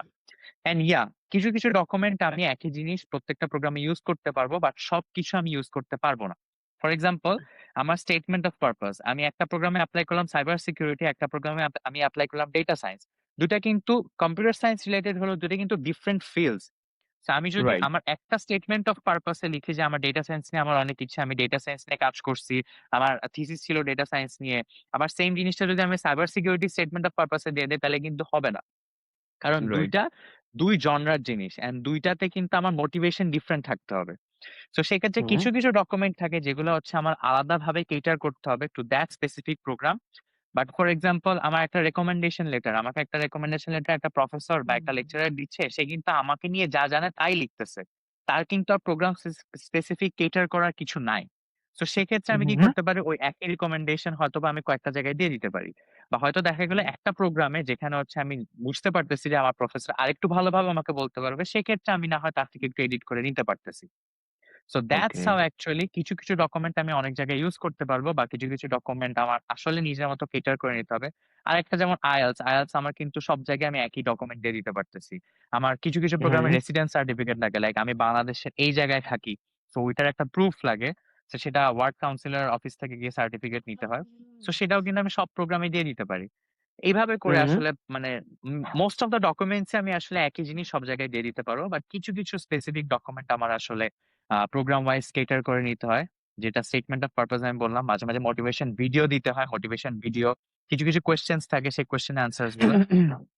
তো so hmm. I think 6 months এর মতো একটা ভালো প্রিপারেশন নিলে আসলে ৯ টা ১০ টা প্রোগ্রামে এপ্লাই করা ইস পসিবল অ্যান্ড ফিজিবল। অ্যান্ড এইটা এই অ্যাডভাইসটা মানে আমি হচ্ছে এই পডকাস্টটা রেকর্ড করতে যে যত মানুষের সাথে কথাবার্তা বলি, সবাই আসলে সব অ্যাপ্লিকেন্ট সব আ মেন্টররা সব মানুষজন একটা কথাই বলে যে, "You should start your application research and preparing for hmm, hmm, hmm. everything like very early." হুম, আচ্ছা। গ্রেট। সো ফারহান, আমরা একটুখানি অ্যাপ্লিকেশনের ওই যে ডকুমেন্ট নিয়ে কথা বলতেছিলাম। সো হুম, এখন হুম, হুম। যদি কেউ একজন দেখতে থাকে and সে যদি হচ্ছে গিয়ে আমি চিন্তা করতে পারি যে আমি জাস্ট সাজেস্ট করব যারা দেখছে যে they can take notes যে একটা চেকলিস্ট যে হুম, হুম। Erasmus এর প্রোগ্রাম গুলোতে এপ্লাই করতে জেনারেলি কোন, কোন ডকুমেন্ট লাগে? একটা চেকলিস্টের মতো করে যদি দেয়া যায়। ওকে। সো ফার্স্ট অফ অল আমার ট্রান্সক্রিপ্ট আমার মাস্ট লাগবে। আমি যতটুকু পর্যন্ত হুম, আমার স্টাডিজ কমপ্লিটেড, কোর্সেস কমপ্লিটেড ততটুকু পর্যন্ত আমার রিসেন্ট ট্রান্সক্রিপ্ট আমার দরকার। কারো যদি হুম, গ্র্যাজুয়েশন কমপ্লিট হয়ে যায় সেক্ষেত্রে আমার ডিগ্রি সার্টিফিকেটটা মাস্ট দরকার। একটা হুম, মোটিভেশন লেটার লাগে। Motivation letter or SOP statement of purpose আমরা যেটাই বলি না কেন, মোটিভেশন লেটার হুম, আমার দরকার হবে। আমার সিভি দরকার হবে, মোস্ট আপডেটেড সিভি। আমার রিকমেন্ডেশন লেটারস দরকার হবে। সো তারপর হচ্ছে আমার IELTS এর স্কোর দরকার হবে। অ্যান্ড IELTS এর স্কোর নিয়ে যদি বলি, কিছু, কিছু প্রোগ্রাম অ্যালাও করে আমি যখন অ্যাপ্লিকেশন সাবমিট করে আমার যখন ওরা অ্যাকসেপ্ট করে ফেলবে তখন আমি IELTS স্কোর সাবমিট করতে পারবো। বাট কিছু, কিছু প্রোগ্রামস আবার এটাও বলে যে তোমার অ্যাপ্লিকেশনের সময় তোমাকে IELTS এর স্কোরটা সাবমিট করতে হবে। সো ইটস বেটার হুম, আমি যদি IELTS এর স্কোরটা আগে থেকে হাতে রাখি সো দ্যাট আমি যখনই এপ্লাই করব whether তারা IELTS এর স্কোর পরে চায় অর আগে চায়, আমার হাতে যেহেতু স্কোরটা আছে আমি দিতে পারবো। সো এই কয়েকটা হুম, বেসিক ডকুমেন্ট যদি আমার কাছে থাকে সেক্ষেত্রে কিন্তু আমি বলতে পারবো যে আমি মোটামুটি প্রিপেয়ার্ড, আমি এপ্লাই করতে পারবো। And also recommendation letters. So এই হুম, কয়েকটা ডকুমেন্ট আমার ম্যান্ডেটরি আমার দরকার। সেটা আমি যেখানে এপ্লাই করি না কেন। বাট আরো যেটা বললাম কিছু, কিছু জায়গায় হচ্ছে আরো কিছু ডকুমেন্টস লাগে। ফর এক্সাম্পল আমার রেসিডেন্স সার্টিফিকেট লাগতে পারে। পাসপোর্ট হুম, লাগতে পারে। কিছু, কিছু জায়গায় পাসপোর্টের কপি তারা চায়। সো এগুলো হচ্ছে সব জায়গায় হুম, ম্যান্ডেটরি না। বাট ম্যান্ডেটরি যেগুলো আমি বললাম আরেকবার যদি বলি, ট্রান্সক্রিপ্ট আমার লাগবে। আমার ডিগ্রি সার্টিফিকেট হুম, লাগবে আমি হুম, গ্র্যাজুয়েটেড। আমার স্টেটমেন্ট অফ পারপাস লাগবে। আমার হুম, মোটিভেশন লেটার লাগবে। আমার সিভি লাগবে। এই হুম। ৫ টা জিনিস আমার ম্যান্ডেটরি লাগবেই। ওকে। সো রেকমেন্ডেশন লেটার আর সিভি। সিভি কি হুম। হচ্ছে আহ ইউরোপাস ফরম্যাটে মনে হয় দিতে হয়, রাইট? যেহেতু আ যেহেতু ইউরোপিয়ান ইউনিয়নের আন্ডারে, সো ইউরোপাস সিভিটা ওরা বেশি প্রেফার করে থাকে। ইভেন কয়েকটা প্রোগ্রামে দিয়ে বলেও দেয়া থাকে যে ইউরোপাস ফরম্যাটেই হচ্ছে আমার সিভিটা সাবমিট করতে হবে। বাট সব হুম, প্রোগ্রামে আসলে ইউরোপাস লাগে না। যেমন আমি যে কোডাসে আসছি আমার ইউরোপাস লাগে নাই। আমি আমার নরমাল সিভি দিয়ে আসতে পারছি। বাট ইট ইস ওয়াইজ যে আমি হচ্ছে ইউরোপাস ফরম্যাটেই রাখবো সো দ্যাট হচ্ছে ওদের জন্য ইজিয়ার হয় আরকি। যেহেতু হুম। ইউরোপিয়ান ইউনিয়নের আন্ডারে। সো ইটস অ্যাডভাইজেবল যে আমি হচ্ছে ইউরোপাস ফরম্যাটে সিভিটা আর ইউজ করব। আর হচ্ছে রেকমেন্ডেশন লেটার ইউজুয়ালি কয়টা লাগে? লাইক কয়টা প্রফেসরের কাছ থেকে লাগে আন্ডার গ্রেডে? তো এটাও হচ্ছে প্রোগ্রাম ওয়াইজ ডিপেন্ড করে। মিনিমাম ১টা থেকে ৩টা পর্যন্ত অ্যালাও করে। But most of the hmm, programs হচ্ছে আমার ২ টা রেকমেন্ডেশন লেটার ম্যান্ডেটরি। অ্যান্ড হুম, আরেকটা হচ্ছে অপশনাল থাকে। সো আমি চাইলে ৩ টা রেকমেন্ডেশন লেটার দিতেই পারবো। বাট কোথাও আমি দেখি নাই যে ৩ টা recommendation letter mandatory. So it's always either ২ টা ম্যান্ডেটরি অর ১ টা ম্যান্ডেটরি আর ১ টা অপশনাল থাকে। And hmm. রেকমেন্ডেশন লেটারের কথায় যদি আসি, সেক্ষেত্রে হচ্ছে এমন কোনো রেস্ট্রিকশন নাই যে আমাকে প্রফেসর থেকেই রেকমেন্ডেশন লেটার নিতে হবে। সো এই কোয়েশ্চেনটাও আমি অনেক পাই যে, আমি রেকমেন্ডেশন লেটার নিবো ভাইয়া, কিন্তু এখন রেকমেন্ডেশন লেটার কি আমি প্রফেসর থেকে নিবো? প্রফেসর তো অনেক ওয়েল নোন এই ইউনিভার্সিটিতে, ওই ইউনিভার্সিটিতে। সো প্রফেসর থেকে নিলে হয়তো আমার অ্যাপ্লিকেশনটা স্ট্রং হবে। But that's not necessary actually. কারণ একটা প্রফেসর, লেটস সে অনেক রিনাউন্ড প্রফেসর, কিন্তু সে আমাকে চিনে না। সো সে আমাকে নিয়ে আসলে কিছু লিখতে পারবে না। সে জাস্ট জেনেরিক কথা লিখবে যে হ্যাঁ, সে এপ্লাই করতেছে, he or she is very sincere, ও কোপ আপ করতে পারবে, ও ভালো মতো শেষ করতে পারবে। এতটুকু লিখে ছেড়ে দিবে। বাট লেটস সে হুম, আমার একটা লেকচারারের সাথে আমার অনেক বেশি খাতির। সে আমাকে ৩-৪ বছর ধরে জানে। আমি তার আন্ডারে কোর্স করছি, আমি তার আন্ডারে ল্যাব করছি, তার আন্ডারে প্রজেক্টস করছি। তো তার কাছ থেকে যদি আমি একটা রেকমেন্ডেশন লেটার নেই, সে কিন্তু আমাকে নিয়ে অনেক কিছু লিখতে পারবে, অনেক এলাবোরেটলি লিখতে পারবে, অনেক ডিপ ভাবে লিখতে পারবে। সো আমার একটা লেকচারার থেকে আমাকে নিয়ে ডিপ কোনো রাইটিং রাদার দ্যান একটা বড় প্রফেসর থেকে জেনারিক লেখা, ২ টার মধ্যে কিন্তু লেকচারার রিকমেন্ডেশন লেটারটাই কিন্তু বেশি প্রাধান্য পাবে। সো এই জিনিসটা আমরা আই সি। অনেকে, আমাদের অনেক মিসকনসেপশন থাকে যে আমি বড়, বড় প্রফেসর থেকে আমার নিতে হবে। That's not true. হ্যাঁ, ইউ ক্যান টেক, লাইক যেহেতু ২ টা ম্যান্ডেটরি থাকে, একটা প্রফেসর থেকে নিতে পারি, একটা লেকচারার থেকে নিতে পারি, অর ইভেন অ্যাসিস্ট্যান্ট লেকচারার থেকেও নিতে পারি। So it's up to me. So আমাকে যে অ্যাকচুয়ালি খুব ভালো মতো চিনে, তার থেকে যদি আমি রেকমেন্ডেশন লেটারটা নেই, তাইলেই বেশি বেনিফিশিয়াল হবে। This this is a great advice. আমার কাছে মনে হ্যাঁ। হয় যে এই জিনিসটা মানে এখানে রেকমেন্ডেশন লেটারের সময় অনেকের মাথায় এটা কাজ করে যে মনে হয় আমার প্রফেসর যদি অনেক ফেমাস হয় তাহলে মনে হয় আমার অ্যাপ্লিকেশন অনেক হেল্প হবে, but this is not about like the professors, it's about you. এই এক্সাক্টলি। লেটারটা আসলে this is one of your supporting documents, যেটা হচ্ছে তুমি স্কলারশিপ কমিটিকে বলছো like, দেখো আম ভেরি গ্রেট গাই, আমি অনেক জোস, প্লিজ আমাকে নাও। So great advice Farhan. আচ্ছা ফারাম, আমি you are talking about like English, like IELTS and everything. So IELTS কি সবগুলা প্রোগ্রামের জন্য ম্যান্ডেটরি, নাকি কোনো কোনো প্রোগ্রামে হচ্ছে এটা ওয়েভ করে? ফার্স্ট, সেকেন্ডলি এই সাথেই সেম কোয়েশ্চেন যে আহ অনেকে দেখা যায় যে মিডিয়াম অফ ইনস্ট্রাকশন দিয়ে অ্যাপ্লাই করতে চায়, আর অন্যান্য টোফেল বা ডুওলিঙ্গোর মতো জিনিসগুলো এই এই স্কলারশিপে একসেপ্ট করে নাকি? আচ্ছা। সো আমি যখন এপ্লাই করি, যেটা বললাম, কিছু, কিছু প্রোগ্রামে হচ্ছে অ্যালাও করে, যদি আমি অ্যাকসেপ্টেন্স পাই সেক্ষেত্রে আমি আমার IELTS স্কোরটা সাবমিট করলেই হচ্ছে। তো আমার হুম, অ্যাপ্লিকেশনের টাইমে কিন্তু IELTS স্কোরটা তখন দরকার হচ্ছে না। বাট পরে গিয়ে হুম, কিন্তু আল্টিমেটলি লাগতেছেই। সো আমার হুম, either way তেই আমার IELTS স্কোরটা কিন্তু ম্যান্ডেটরি হয়ে পড়তেছে। এখন মিডিয়াম হুম, অফ ইনস্ট্রাকশন এর কথা যদি বলি, আমি যতগুলা প্রোগ্রাম রিসার্চ করেছিলাম, কোনটাই মিডিয়াম অফ ইনস্ট্রাকশন মানে অ্যাকসেপ্ট করে নাই। লেটস সে আমি যদি শুধু আলতোতে এপ্লাই করতাম, সেক্ষেত্রে হয়তো মিডিয়াম অফ ইনস্ট্রাকশন তারা অ্যাকসেপ্ট করত। বাট যেহেতু আমি একটা এরাসমাস মুন্ডাস প্রোগ্রামের আন্ডারে এপ্লাই করতেছি, সেক্ষেত্রে তখন ওই MOI টা তারা অ্যাকসেপ্ট করতেছে না। যদিও আমি আলতোতেই আসছি। সো হুম, সেটাই বললাম যে MOI কিন্তু অ্যাকসেপ্ট করে না usually European Union. So IELTS থাকলে খুব ভালো, অ্যান্ড TOEFL থাকলেও ইটস পসিবল। বাট বেশিরভাগ প্রোগ্রামে হচ্ছে এখানে IELTS কে প্রেফার দিয়ে থাকে। আমরা যেটা USA তে জানি, USA তে হয়তো TOEFL কে মাঝে, মাঝে বেশি প্রেফারেন্স দিয়ে থাকে। কারণ TOEFL হচ্ছে মোর ইনটু লাইক US ইউনিভার্সিটিজ। ইউরোপের জন্য I would say IELTS টা বেশি প্রেফারেবল। either way তে আসলে IELTS টা যদি থাকে সেক্ষেত্রে বেনিফিট হবে। তো IELTS টা অ্যাকচুয়ালি বলতে পারি, আসলে IELTS অ্যাকচুয়ালি ম্যান্ডেটরি। সো আমি যদি অ্যাপ্লিকেশনের আগে দিয়ে থাকি আর পরে দিয়ে থাকি, আমি যদি যেতে চাই, আমার IELTS টা আসলে লাগবেই। রাইট। সো আইএলটিএস স্কোরটা আসলে মানে কোন রেঞ্জে হচ্ছে একটুখানি সেফ বলা যায় অ্যাপ্লিকেশনের জন্য? মানে এই আইএলটিএস টু বি স্কোরটা ইম্প্যাক্ট কিরকম স্কলারশিপে? Hmm, hmm, continue. To be on safer side, minimum 7 থাকলে ইটস বেটার। ওদের রিকোয়ারমেন্ট থাকে যে 6.5 থাকলে I can apply, and no band less than 6। So that's a minimum requirement. But to be on safe side, যদি আমার 7 থাকে and যদি কোনো ব্যান্ড যদি 6.5 এর নিচে না থাকে, তাহলে আমি বলতে পারবো যে হ্যাঁ, আমার আমার IELTS স্কোরটা আসলে রিকোয়ারমেন্ট ফুলফিল করতেছে, and I am good to go. And IELTS হুম, এর হুম, কথাটা যদি আমি বলি, IELTS অ্যাকচুয়ালি আমার স্কলারশিপে IELTS is just the requirement যে আমি আসলে ইংলিশে পড়ালেখা করতে পারবো। সো আমি হুম। যে অ্যাকচুয়ালি কতটুকু আমার ক্যালিবার আছে বা আমি আমার প্রোগ্রামে কতটুকু ভালো করতে পারবো, সেটা কিন্তু আমার ডিপেন্ড করতেছে আমার ট্রান্সক্রিপ্ট, আমার এক্সপেরিয়েন্সেস, আমার প্রজেক্টস, আমার সিভি, আমার মোটিভেশন লেটার এগুলোর উপরেই কিন্তু অ্যাকচুয়ালি আমার বেশি ম্যাটার করতেছে rather than IELTS। IELTS is just the necessity যে হ্যাঁ, আমি ইংলিশে পড়ালেখা করতে পারবো। আমি যেন রিকোয়ারমেন্ট ফুলফিল করে ওদেরকে জানাইতে পারি। That's it.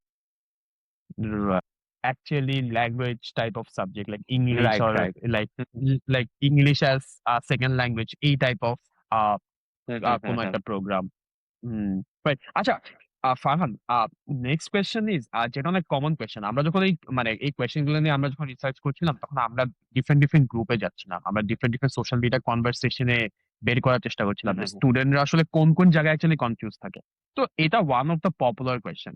সেটা হচ্ছে কেউ কি এরাসমাসে লো সিজিপিএ নিয়ে এপ্লাই করতে পারবে? লাইক সিজিপিএ জিনিসটা লাইক আই নো যে there is no particular answer যে এ এ হুম। কারো যদি 4 আউট অফ 4 থাকে সে হয়তো এখানে ঢুকতেই পারবে। কারো যদি 3 ওর নিচে থাকে সে হয়তো চান্স পাবে না। বাট ফ্রম ইওর এক্সপেরিয়েন্স যেহেতু ইউ আর সিইং পিপল যারা হচ্ছে এরাসমাসে পড়তেছে অ্যান্ড মানে কেউ কি লো সিজিপিএ নিয়ে এপ্লাই করতে পারবে? অ্যান্ড ওরা কি গেট ইন করতে পারবে অ্যাকচুয়ালি? ওকে, সো আমি যদি সিজিপিএ এর রিকোয়ারমেন্টটা বলি, সিজিপিএ এর অ্যাকচুয়ালি কোনো রিকোয়ারমেন্ট নাই। অ্যান্ড আমি আমার দেখা লোয়েস্ট সিজিপিএ যে এরাসমাস মুন্ডাসে আসছে সে ছিল 2.51। সো হুম, হুম, অ্যাকচুয়ালি সিজিপিএ কিন্তু যতই লো হোক না কেন, সো আমার কোনো বার নাই যে আমি এত যদি সিজিপিএ না থাকে আমি এপ্লাই করতে পারবো না। হ্যাঁ, অফকোর্স হুম, হুম, সিজিপিএ যদি হাই থাকে সেক্ষেত্রে আমার হচ্ছে একটা অ্যাডভান্টেজ থাকে যে কেন অ্যাডভান্টেজ থাকে? এটা হচ্ছে আমি মাস্টার্স এ লেটস সে আমি কোরাসে আসছি, আমি ডেটা সায়েন্স নিয়ে পড়ালেখা করি। আমি কি ওদের একাডেমিক্সটা হ্যাঁ, তার মানে আমি আন্ডার গ্র্যাজুয়েটে কম্পিউটার সায়েন্স পড়ছি। সেখানে আমি ভালো করে বুঝতে পারছি দেখেই হয়তো আমার সিজিপিএটা একটু হাই ছিল।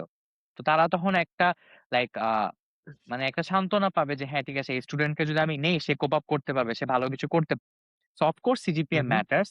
বাট তাই বলে এটা না যে আমার যদি কম সিজিপিএ থাকে সেক্ষেত্রে আমি এপ্লাই করব না এমন কিন্তু না। সো এটাও একটা মিথ যে আমার শুধু হাই সিজিপিএ থাকলে আমি অ্যাকসেপ্টেন্স পাবো, লো সিজিপিএ থাকলে অ্যাকসেপ্টেন্স পাবো না এমন কিন্তু কোনো কথা নাই। কারণ লেটস সে আমার 2.51 থাকতেই পারে। বাট আমি হয়তো একাডেমিক্স এ অত মন দেই নাই। বাট আমার অনেক প্রজেক্টস আছে। আমি অনেক কোম্পানির আন্ডারে কাজ করছি। আমার অনেক এক্সপেরিয়েন্স আছে। যার কারণে দেখা যায় যে এই জিনিসটাও কিন্তু অনেকের মিসকনসেপশন থাকে। আমাদের academic life and professional life এর কিন্তু অনেক ডিফারেন্স থাকে। সো আমরা একাডেমিয়াতে যা শিখি প্রফেশনাল লাইফ এ কিন্তু অনেক কিছু ডিফারেন্ট ভাবে আমাদেরকে করতে হয়।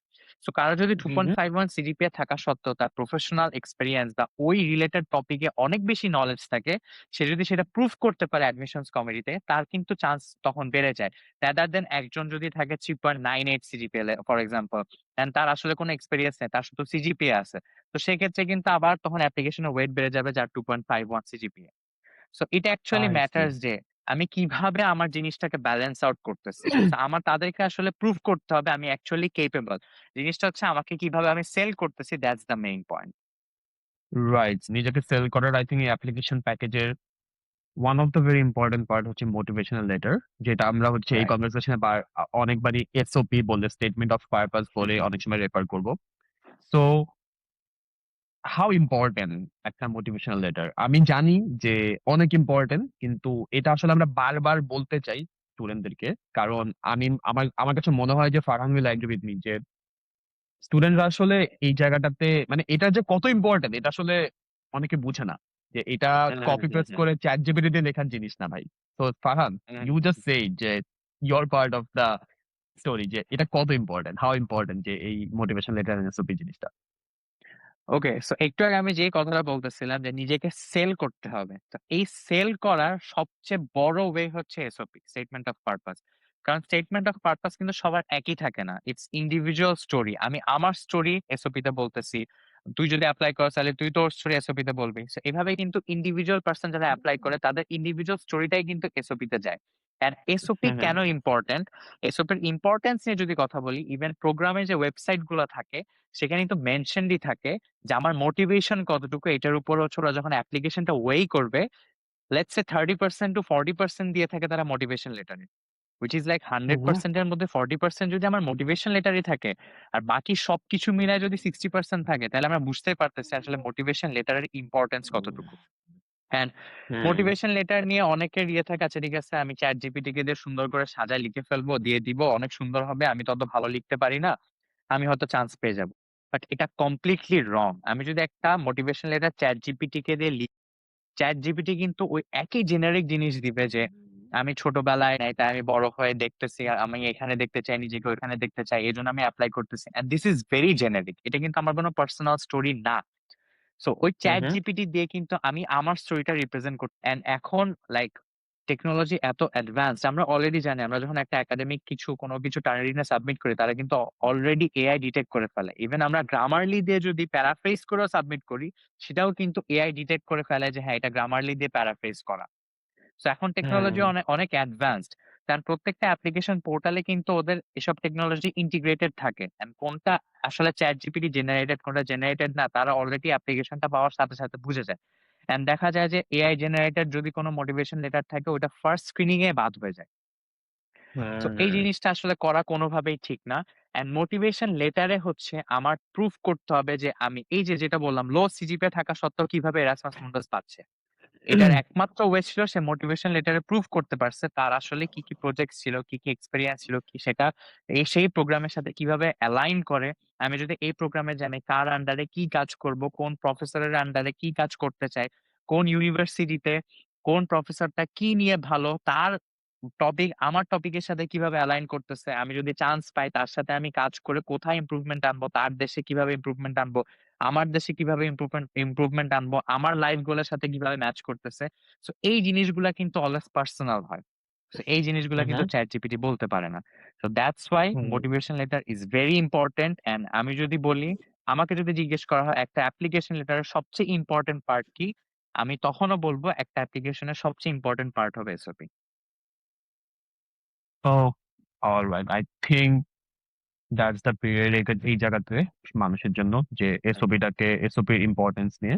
আচ্ছা ফারহাদ, একটা এসওপি তে লাইক এরাসমাস মুন্ডাস এর জন্য বা স্পেসিফিক যদি কোনো টিপস থাকে তুই সেটা দিতে পারিস। বাট এই এরাসমাস মুন্ডাস এর জন্য একটা এসওপি লিখতে হইলে mostly like section by section কোন কোন পার্ট গুলা, মানে কোন পার্টিকুলার পার্ট গুলা একটু বেশি ফোকাস করা উচিত, যেগুলা হচ্ছে মেইনলি স্টুডেন্টদেরকে হেল্প করতে পারে স্কলারশিপটা পেতে। ওকে, সো আমি ওই যে টিপস যদি কিছু থাকে টিপস থেকে হচ্ছে একসাথে অ্যান্সার করি। সো এরাসমাস মুন্ডাসে কিভাবে আমি ফার্স্টে বললাম আমার মোটিভেশনটা দেখবে আমি যে ওই প্রোগ্রামে কতটুকু পড়তে চাচ্ছি, এন্ড ওই হুম, মোটিভেশনটা বোঝার জন্য আমি যদি টিপস বলে থাকি সেক্ষেত্রে আমার হচ্ছে ফার্স্টে রিসার্চ করতে হবে ওই প্রোগ্রামের আন্ডারে কোন কোন ইউনিভার্সিটি আছে। এটা আমার ফার্স্ট টার্গেট। আমার প্রথমে বের করতে হবে কোন কোন ইউনিভার্সিটি থাকবে, ওই ইউনিভার্সিটির আন্ডারে কোন কোন প্রফেসর আছে সেগুলো আমার বের করতে হবে। So, আমি যদি একটা এক্সেল শিটে আমার প্রোগ্রাম ওয়াইজ, লেটস সে আমি প্রত্যেকটা ট্যাব বানাইলাম, এই প্রোগ্রাম এই প্রোগ্রাম এই প্রোগ্রাম এই প্রোগ্রাম। সো ওই ট্যাব ওয়াইজ যদি আমি প্রত্যেকটা ট্যাবে ওই প্রোগ্রামের আন্ডারে কি কি ইউনিভার্সিটি থাকে ওই ইউনিভার্সিটি লিস্ট করলাম, ওই ইউনিভার্সিটির আন্ডারে কি কি প্রফেসর বা তার কোন কোন লেকচারার আছে যেগুলো হচ্ছে আমার টপিকের সাথে অ্যালাইন করে তাদের একটা লিস্ট বের করলাম, তাদের রিসার্চ টপিক বের করলাম। এভাবে করে যদি আমি ফুল একটা এক্সেল শিট সাজাইতে পারি আমার ডেজায়ার্ড প্রোগ্রামসের, সেক্ষেত্রে তখন আমার জন্য কিন্তু এসওপি লেখাটা অনেক বেশি ইজিয়ার হয়ে যাবে। কিভাবে ইজিয়ার হবে? লেটস সে আমি একটা প্রোগ্রামে অ্যাপ্লাই করবো সাইবার সিকিউরিটি, তো আমি আমার সাইবার সিকিউরিটি ট্যাবে গেলাম, আমার ইউনিভার্সিটির নামগুলো আমি জানি, ওই ইউনিভার্সিটির আন্ডারে কোন কোন প্রফেসর আমার রিলেটেড টপিক নিয়ে কাজ করে সেগুলো আমি জানি, তাদের রিসার্চ ইন্টারেস্ট কি সেগুলো আমি জানি। আমার ফিউচার গোলের সাথে তার রিসার্চ ইন্টারেস্ট, তার টপিককে যদি কোনোভাবে আমি অ্যালাইন করে বলতে পারি যে আমি আসলে অনেক ইন্টারেস্টেড, আমি যদি স্কলারশিপটা পাই আমি তার সাথে কাজ করব, তার সাথে আমি আমার দেশের ইমপ্রুভমেন্ট নিয়ে কাজ করব, আমার ফিউচার গোলস নিয়ে কাজ করব। তো এইভাবে করে কিন্তু অ্যাকচুয়ালি অ্যাডমিশনস অফিসারকে কনভিন্স করা যায়। এগুলো হচ্ছে কনভিন্স করার হুম, ওয়ে। আমি যদি যেটা আগেও বললাম, আমি যদি বলি যে হ্যাঁ আমার ছোটবেলা থেকে ইচ্ছা ছিল আমি বড় হয়ে বিদেশে পড়ালেখা করবো, আমি বিদেশে যাব, বিদেশে এই সাবজেক্ট নিয়ে পড়ালেখা করব, এইসব বললে কিন্তু তারা কনভিন্সড হবে না, কারণ এইসব জিনিস সবাই বলে থাকে। তারা তখনই কনভিন্সড হবে হুম, যে আমি অ্যাকচুয়ালি ওই প্রোগ্রামটা নিয়ে রিসার্চ করছি।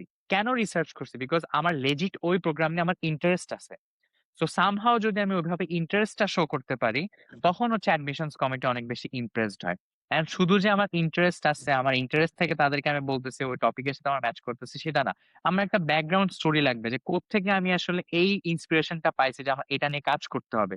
ওই হুম, ইন্সপিরেশনটাও কিন্তু আমার পার্সোনাল স্টোরি হইতে হবে। তো এভাবে ফুল জিনিসটাকে যদি হুম। আমি কানেক্ট করতে পারি, সেক্ষেত্রে কিন্তু আমার পুরো এসওপিটা খুব সুন্দর হয়। আমি আমি আমার পার্সোনাল এসওপি এক্সাম্পলটা দিই, তাহলে হচ্ছে আরো ক্লিয়ার হইতে পারবে সবাই। সো আমার হচ্ছে ইচ্ছা ছিল আমি সাইবার সিকিউরিটি রিলেটেড পড়বো। আমার সিকিউরিটি নিয়ে অনেক ইচ্ছা ছিল। অ্যান্ড আমার প্রোগ্রামের 2nd ইয়ারে ফ্রান্সের স্পেশালাইজেশন কিন্তু সিকিউরিটি নিয়ে। সো আমার I see. প্রোগ্রামটা communication engineering and data science, but আমার স্পেশালাইজেশন হবে সাইবার সিকিউরিটি নিয়ে। সো এটাকে আমি কিভাবে আসলে আমার এসওপি তে কানেক্ট করি? সো আমরা একটা বাংলাদেশ ব্যাংকের একটা হাইস্টের কথা জানি, যেখানে হচ্ছে অনেক কোটি টাকা Right. হচ্ছে হাইস্ট হয়ে গেছিল। রাইট? সো আমি আমার স্টোরিটা এভাবে শুরু করি যে ওই ইনসিডেন্টটা আমাকে অ্যাকচুয়ালি অনেক নাড়া দেয়। তো ওইখান থেকে আমি জানতে পারি যে আমাদের দেশের সিকিউর কোন স্ট্রাকচার নাই আসলে। এই ব্যাংকিং ইন্ডাস্ট্রিতে কিন্তু সিকিউরিটি খুব বড় একটা ফ্যাক্টর। বাট আমাদের দেশে দেখা যায় যে ওই ফ্যাক্টরটা নাই বলতে গেলে। মানে খুবই উইক সিকিউরিটি। সো একজন প্রফেসর আছে, উনি হচ্ছে ল বা লিগাল সিস্টেমস এর ডেটা নিয়ে কাজ করে। তো আমি তখন Mm-hmm. ইমপ্রেস করার ট্রাই করলাম যে আমি যদি একটা ল বা লিগাল সিস্টেম, একটা দেশের ল কিন্তু খুবই কনফিডেন্সিয়াল হয়। সো ওই লিগাল সিস্টেমের ডেটা নিয়ে যেহেতু কাজ করতেছে, আমি যদি তার থেকে এইসব কনফিডেন্সিয়ালিটির ব্যাপার শিখতে পারি। 2nd ইয়ারে একটা প্রফেসরকে দেখালাম যে হচ্ছে এরকম ফাইন্যান্সিয়াল সিকিউরিটি নিয়ে কাজ করে। তো আমি ফার্স্ট ইয়ারে কি করব? ফার্স্ট ইয়ারে যেহেতু আমার ডেটা সায়েন্স নিয়ে বেশি পড়ালেখা, আমি হচ্ছে আমার লিগাল সিস্টেমের ডেটা সিকিউরিটি নিয়ে কাজ করব এই প্রফেসরের আন্ডারে আওতাতে। এন্ড 2nd ইয়ারে গিয়ে আমার এই নলেজটা কাজে লাগায় তার সাথে হচ্ছে আমি ফাইন্যান্সিয়াল সিকিউরিটি নিয়ে কাজ করব।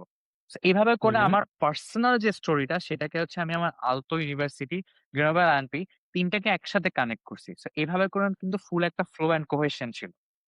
সো এইভাবে করে Mm. হচ্ছে যদি আমি কোনোভাবে ইমপ্রেস করতে পারি অ্যাডমিশনস কমিটিকে, হ্যাঁ, সে আসলেই পড়তে চায়। সে ফর এক্সাম্পল হয়তো অ্যাডমিশনস কমিটি আমার অ্যাপ্লিকেশন দেখে বুঝছে যে হ্যাঁ, ওর দেশের সিকিউরিটির অবস্থা। ও হয়তো আসলে অনেক কিছু শিখতে চায়। যেহেতু এই প্রফেসরের আন্ডারে এই কাজ হচ্ছে, সে সেটা জানে। সে রিসার্চ করছে ভালোমতো। সে তার আন্ডারে কাজগুলো শিখতে চায়। অ্যান্ড পরে বাংলাদেশে গিয়ে সে সেটা ইমপ্লিমেন্ট করে বাংলাদেশকে আরেকটা বড় জায়গায় নিতে চায়। সো এইভাবে করে হয়তো তারা হয়তো ইমপ্রেসড হইছে আমার এসওপি দেখে। সো যেটা বললাম আর কিভাবে আসলে পার্সোনাল স্টোরি থেকে কিভাবে আমার ফিউচার গোলস, কিভাবে হচ্ছে ওই ইউনিভার্সিটি আমাকে যা রিসোর্স প্রোভাইড করবে সেগুলাকে কি আমি কানেক্ট করতে পারবো না কিনা, ওভারঅল যদি আমি কনভিন্স করতে পারি, that would be like great for me. All right. This is great, I think. এটা মনে হয় this is a very comprehensive advice. এটা SOP related. আমার কাছে মনে হয় এই পার্টিকুলার জায়গাটাতে আর মানে কারো কোনো কোয়েশ্চেন থাকার মানে কথা না।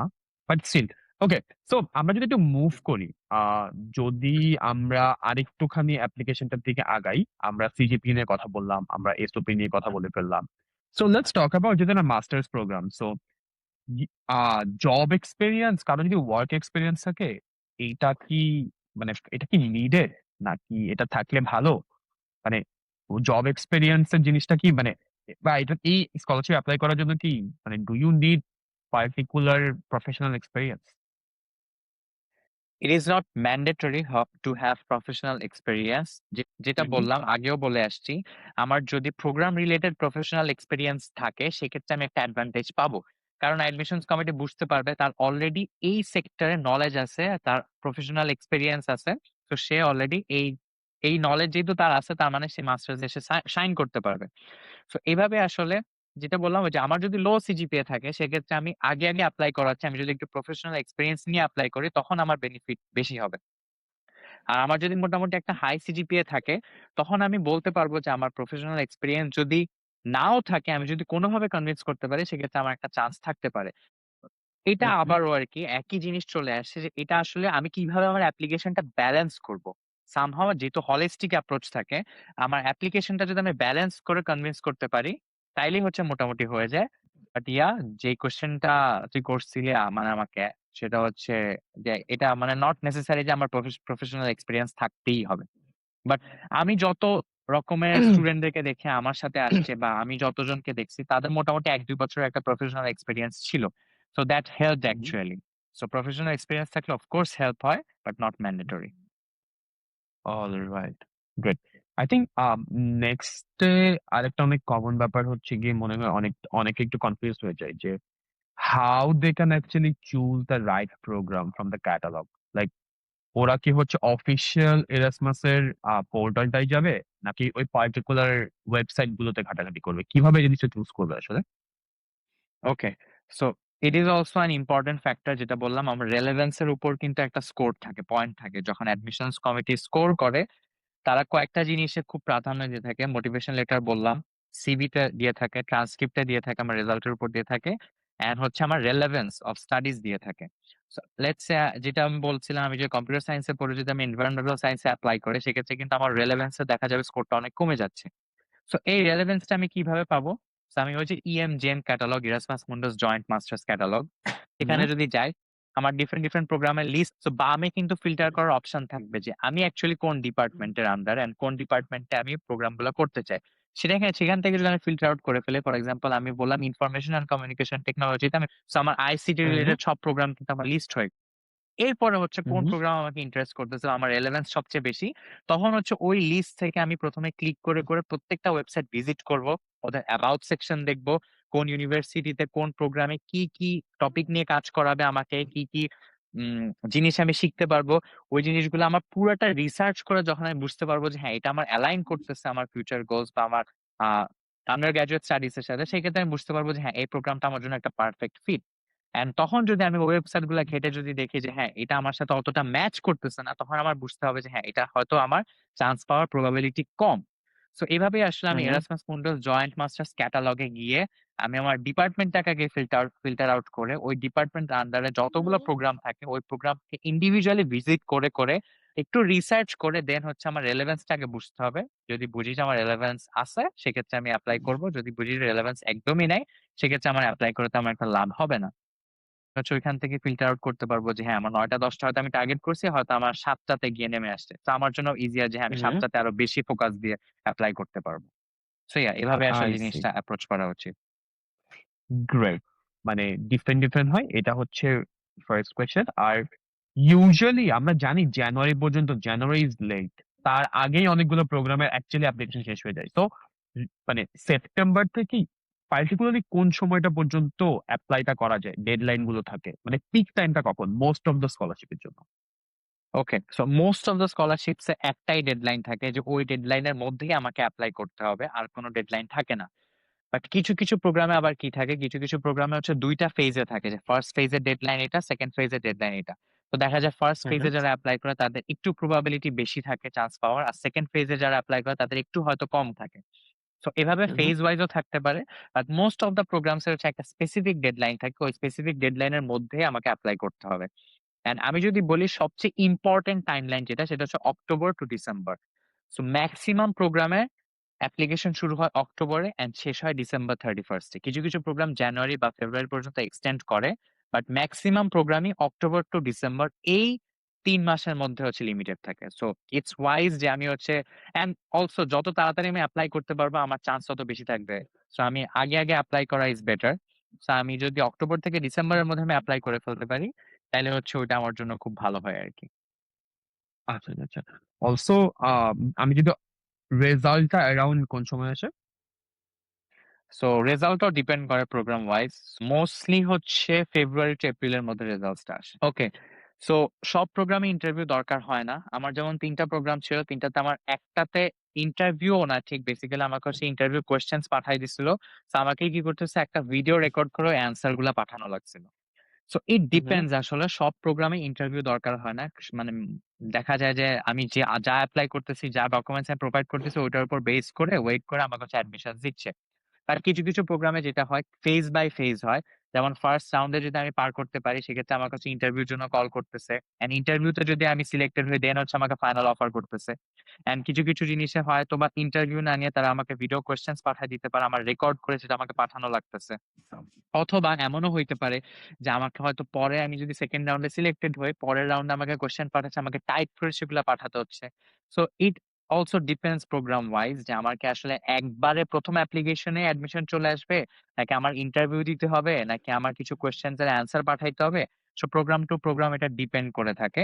আমার বেলায় যেটা হয়েছিল যে, আমার যেটা বললাম, একটা প্রোগ্রামে হচ্ছে আমার এরকম ভিডিও রেকর্ড করে পাঠানো লাগছিল, বাট ২টা প্রোগ্রামে আমার যা ইনিশিয়ালি আমি অ্যাপ্লাই করছি সেগুলো দিয়ে হচ্ছে রেজাল্ট চলে আসছিল। এন্ড কিছু কিছু প্রোগ্রামে যেটা ওকে। বললাম মোটিভেশন ভিডিও লাগে। সো মোটিভেশন ভিডিও হয়তো ইনিশিয়াল অ্যাপ্লিকেশনের সময় লাগে।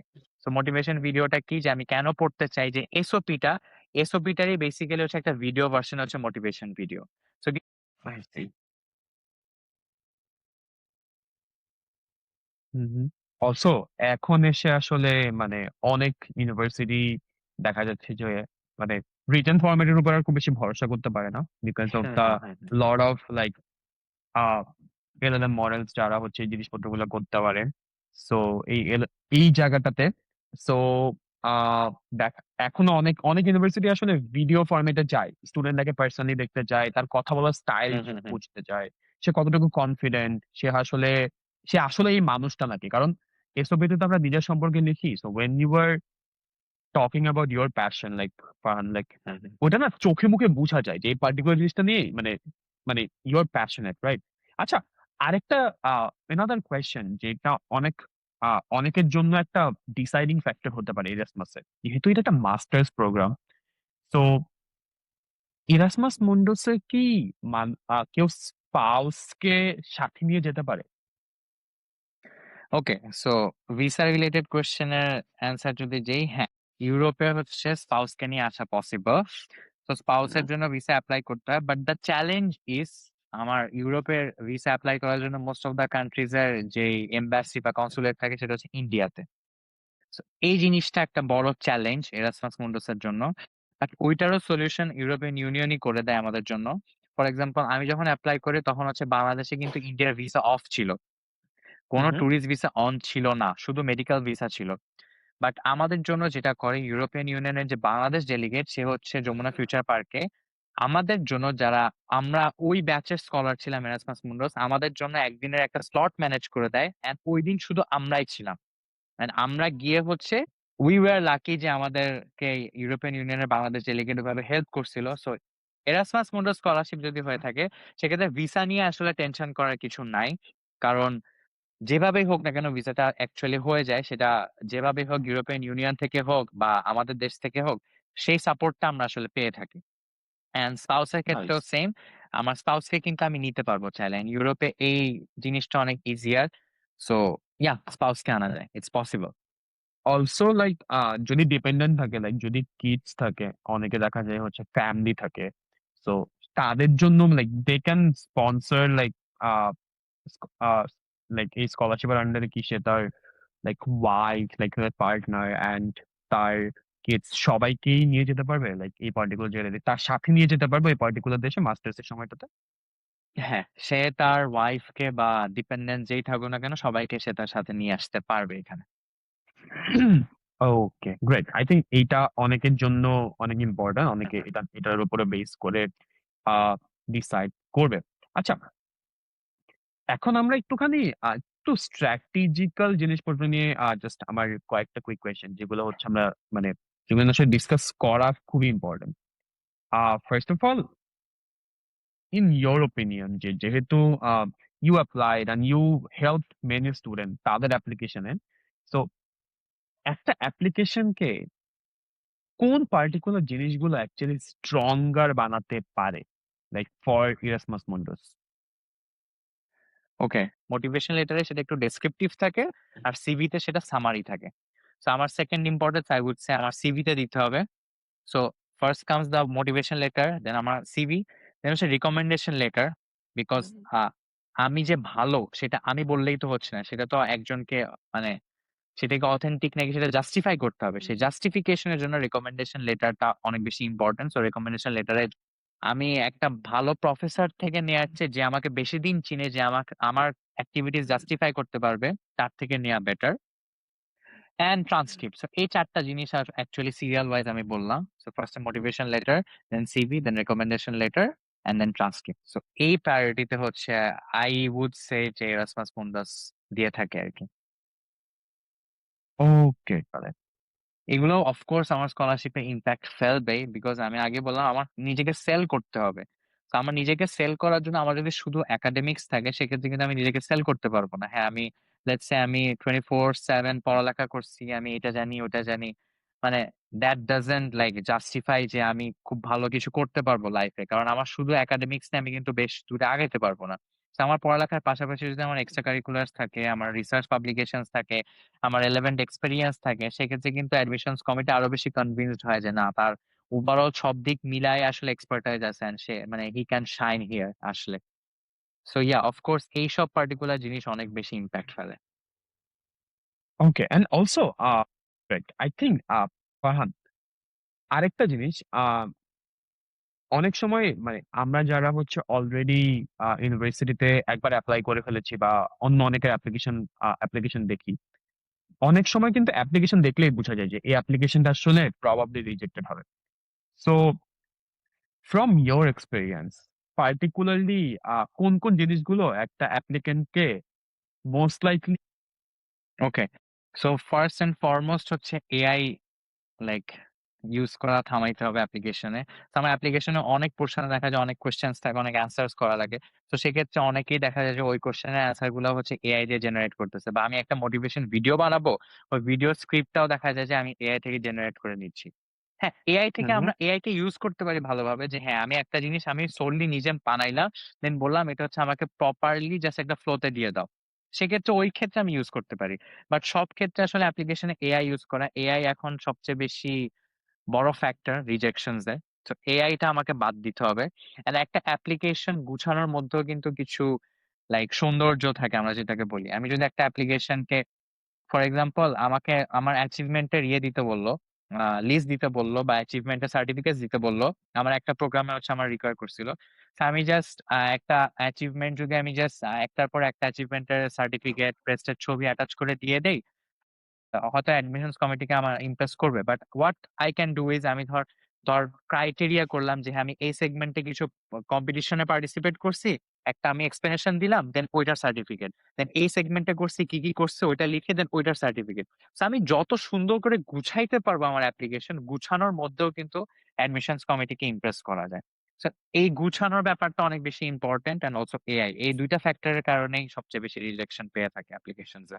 Arhan is currently helping student. So he is one of our very popular like ও আগেও আমাদের এখানে ছিল and this is the like second time he is in this podcast. So as you already saw যে ও আসলে কত মানে actually ভালো করে একটা স্টুডেন্টকে হেল্প মানে ডিটেলস এ বুঝ ইফ ইউর ইন্টারেস্টেড চাই তার অ্যাপ্লিকেশনে পার্টিকুলারলি খুবই পার্সোনালাইজ অনেক হেল্প হুম, হুম। দরকার হয় লাইক তার এসওপি টা একটু রিভিউ করা লাগে যে আমার এসওপি টা অ্যাকচুয়ালি ঠিক আছে নাকি, this the very important thing. তার ম্যাটেরিয়াল গুলো অ্যাকচুয়ালি ঠিক আছে নাকি, প্লাস কেমন কোন প্রোগ্রামটা আসলে চুজ করা উচিত, খুবই ক্রিটিক্যাল ক্রিটিক্যাল কিছু জিনিস থাকে like specially hmm, for hmm. Scholarships like Erasmus and others. Farhan is there, Farhan এখানে হেল্প করতে পারবে। So Farhan, any last minute thought like how what type of help you can provide like যারা হচ্ছে তোর future মেন্টিস হবে like through a broad hmm, means? Hmm, hmm. Okay, so আমি actually পুরো application প্রসেসেই help করতে পারবো, because like I have experience in applying like in multiple universities and multiple countries. So আমার মোটামুটি কোন দিকে কি এপ্লাই করলে কি করলে আসলে অ্যাপ্লিকেশনটা স্ট্যান্ড আউট করতে পারে, সেটা মোটামুটি এতদিন এপ্লাই করতে করতে আসলে ওই নলেজটা হয়ে গেছে। এন্ড এরাসমাস মুন্ডাসে আসলে অ্যাপ্লিকেশনটা কিভাবে সাজানো উচিত সেটাও আমি হচ্ছে গাইড করতে পারবো। ফ্রম এসওপি টু সিভিটা ইউরোপাস ফরম্যাটে কিভাবে করতে পারে। দেন হচ্ছে আমার মোটিভেশন ভিডিওটাও জাস্ট আমি র‍্যান্ডম ভিডিও করে দিয়ে দিলাম, সেক্ষেত্রেও কিন্তু হয় না। বা তারা যে ইন্টারভিউ কোয়েশ্চেনস গুলা দেয়, ইন্টারভিউ প্রিপারেশন কিভাবে নিতে পারে। দেন রিকমেন্ডেশন লেটারের ব্যাপারে হচ্ছে কি, কি জিনিস ইনক্লুড করতে পারে। তারপর মোস্ট ইম্পোর্টেন্টলি এসওপিটা জাস্ট লিখলেই হয় না। এসওপি কিন্তু বারবার রিভিউ করতে হয়। একবার আমি লিখে একবার রিভিউ করলে হয় না। বারবার সেটাকে এডিট করে মডিফাই করে বারবার সেটা রিভিউ করতে হয়। সো ওইসব হেল্প কিন্তু আমি আসলে প্রোভাইড করতে পারবো। অ্যান্ড ইভেন এরাসমাস মুন্ডাস একটা ইনফরমেশন যেটা হচ্ছে অনেকেই জানে না। সেই ইনফরমেশনটা আমি আসলে দিতে চাই। এরাসমাস মুন্ডাস কিন্তু নট নেসেসারিলি যে ফুল ফান্ডেডই হবে। এরাসমাস মুন্ডাস এর হুম কিছু ক্রাইটেরিয়া থাকে। For example full funded one কি, যেটা হচ্ছে আমাকে ১৪০০ ইউরো পার মান্থ দিচ্ছে। কিছু, কিছু ক্ষেত্রে প্রিমিয়াম স্কলারশিপ থাকে যেটা হচ্ছে আমাকে হয়তো ২০০-৩০০ ইউরো দিবে পার মান্থ। কিছু, কিছু হুম স্কলারশিপ দেখা যায় যে আমাকে হয়তো টিউশনটা ওয়েভড করতেছে, বাট আমার লিভিং এক্সপেন্সটা আমার নিজেকে দিতে হচ্ছে। আবার কিছু, কিছু হুম প্রোগ্রামে দেখা যায় সেলফ ফান্ডেড থাকে, হুইচ ইস আমার টিউশন ফিটাও দিতে হচ্ছে, লিভিং এক্সপেন্সও দিতে হচ্ছে। বাট এরাসমাস মুন্ডাস এর প্রোগ্রাম। আবার কিছু, কিছু ডিসকাউন্টেড ফি থাকে। For example 50% scholarship, 75% scholarship. So এই জিনিসটাও অনেকে জানে না যে হ্যাঁ, অনেকে ভাবে এরাসমাস মুন্ডাস মানেই হচ্ছে আমার ফুল ফান্ডেড। বাট না, এরাসমাস মুন্ডাস মানে ফুল ফান্ডেড না।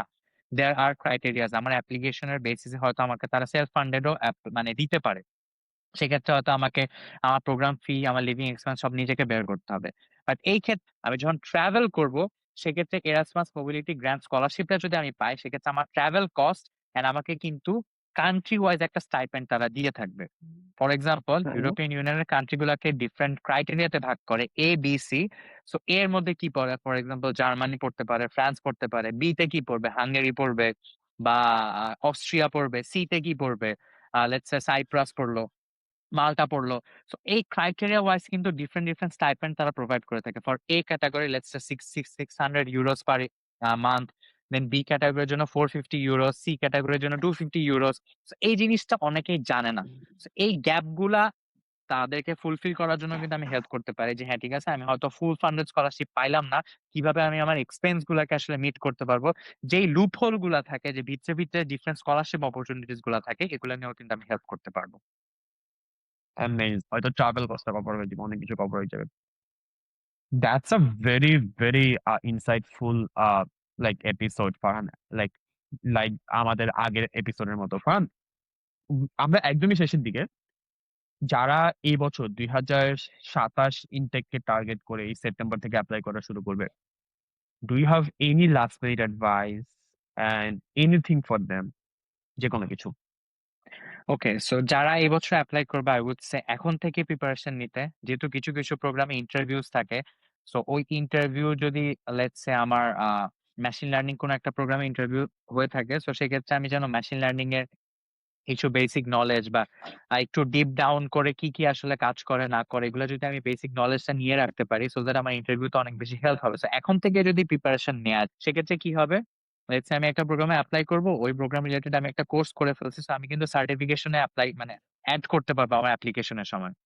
এখন থেকে হুম, যদি হুম। আমি যে প্রোগ্রামগুলাতে এপ্লাই করব, সেই প্রোগ্রামগুলো ডিসাইড করে ফেলি এন্ড ওইটা অনুযায়ী নিজের প্রোফাইল থেকে কেটারিং স্টার্ট করে দেই এন্ড এসওপিটাকে আস্তে আস্তে ডেইলি একটু একটু করে লিখতে থাকি এন্ড প্রত্যেকদিন রিভিউ করতে থাকি কাউকে না কাউকে দিয়ে, তাহলে আই থিঙ্ক 6 মান্থস এর মধ্যে কিন্তু বেশ স্ট্রং একটা profile create, and 6 months a long time, এই টাইমের মধ্যে অ্যাকচুয়ালি একটা ভালো প্রোফাইল ক্রিয়েট করা পসিবল। আমার এখন যদি কিছু নাও থাকে, আমি 6 মাসের মধ্যে কিন্তু অনেক কিছু করে ফেলতে পারি। আমি কিন্তু অনেক প্রজেক্টস হুম, করে হুম। ফেলতে পারি, যেগুলো হচ্ছে আমার রেলেভেন্স হিসেবে আমি দেখাইতে পারবো।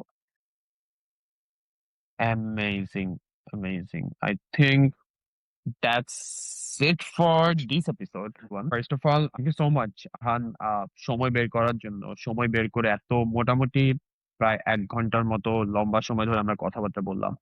অ্যান্ড অনেক ইনসাইটস বের হয়ে আসলো।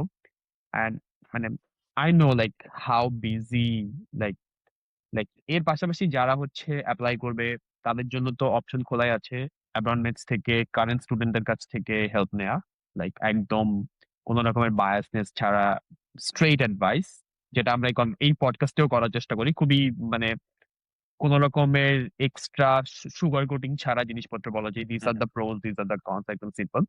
সো ইয়া, ফারহানকে আবারও অনেক বেশি ধন্যবাদ ফারহান, আর টাইম বের করার জন্য অ্যান্ড অনেকগুলো ভালো ভালো ইনসাইটস দেওয়ার জন্য। Farhan, thank you so much. And যারা দেখছেন ভিডিওটা, পুরো এপিসোডটা দেখলেন, তাদেরকেও অনেক বেশি ধন্যবাদ। অ্যান্ড আবার দেখা হবে। অ্যাজ অলওয়েজ আমরা আমাদের এই পডকাস্টের নতুন এপিসোড নিয়ে আসি। আমাদের ফেসবুকে abroadmates.com অ্যান্ড আমাদের ইউটিউব, ইনস্টাগ্রাম, অনেক ডিফারেন্ট ডিফারেন্ট জায়গায়। সো আপনারা যদি হচ্ছে এই এপিসোড গুলো দেখে থাকেন, লাইক দিতে পারেন, সাবস্ক্রাইব করতে পারেন, মন চাইলে করবেন। এই তো, that's it. Thank you so much everyone. Farhan, thank you so much And yeah, thanks and for have a having me and like all the best to the upcoming applicants. I hope you do your best. of course, Farhan. All right, everybody. Good night. Thank you so much.